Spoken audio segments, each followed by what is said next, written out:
Guys, আগে এই TikTok ভিডিওটা দেখো, তারপরের মধ্যে পাবলিকের করা দুষ্টু মিষ্টি কমেন্টগুলো পড়বো।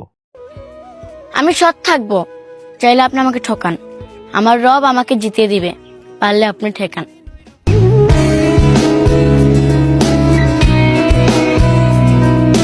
এই সময় কম, শুরু করো।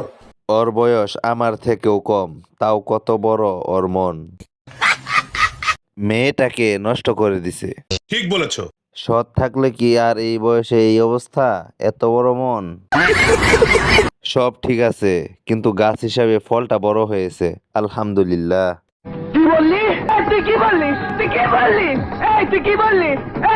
তার আগে এটা বল, সুপারি গাছে ডাব কিভাবে? আমরা মানুষ বড়, কিন্তু আমাদের মন ছোট, এটাই বাস্তব। I love you. আমি কিন্তু জানি তোদের নজর কোথায়।